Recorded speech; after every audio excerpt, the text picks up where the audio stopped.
The Air India Express flight, which was coming in from Dubai and was landing in the Calicut airport, Kozhikode airport, around 7:40, 7:45, that seems to have skidded off the runway, and we must remember it's a tabletop runway. So it seems to have crossed that runway and fallen into a ditch sort of a place, because there is a differential between the runway and the other parts of the airport. And because of that impact, there seems to have been a breaking of the fuselage into two, and the aircraft, the front portion has been very badly mangled and damaged. There were nearly 180 passengers plus, including crew. There would be much more. And obviously everybody has faced that impact, because it has been almost like a crash landing because of that, because of the height differential. So obviously the impact would have been massive, and that's why every passenger has to be treated individually, and we'll have to see how it pans out ultimately.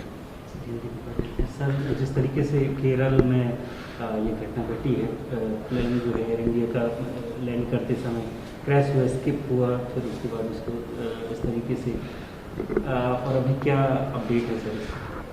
देखिए, जो update है, हमारी NDRF की एक team को हम लोगों ने रवाना कर दिया, जो पास में मामलापुरम में थी, और वो पहुंचने वाली है, रेस्क्यू ऑपरेशंस में ज्वाइन कर जाएगी।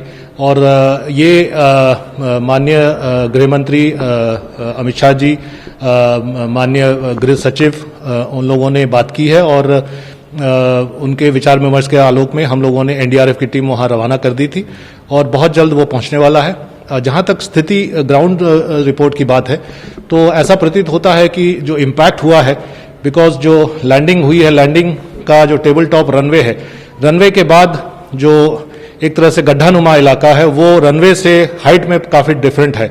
लगभग 20-30 फीट का डिफरेंस कहा जा रहा है, कम भी हो सकता है, लेकिन जो भी डिफरेंस हो उसके चलते, क्योंकि फ्लाइट जो है स्पीड में होगी, तो ये इम्पैक्ट काफी जबरदस्त हुआ है, जिससे लगभग सभी पैसेंजर थोड़े बहुत घायल हैं, और कुछ लोग बेहोश भी हैं, जो रिपोर्ट मुझे मेरे कमांडर ने वहां से दी है। तो ऐसा प्रतीत होता है कि सभी को अटेंड करना पड़ेगा, और कुछ कैजुअलिटीज का भी रिपोर्ट है, लेकिन वो अनकन्फर्म्ड है, तो इसलिए मैं उसमें बताना समीचीन नहीं समझता।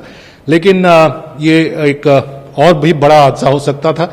गनीमत है कि बॉडी में या फ्यूजलेज में आग नहीं लगी, जिसके चलते पैसेंजर को इवैक्यूएट किया जा सका।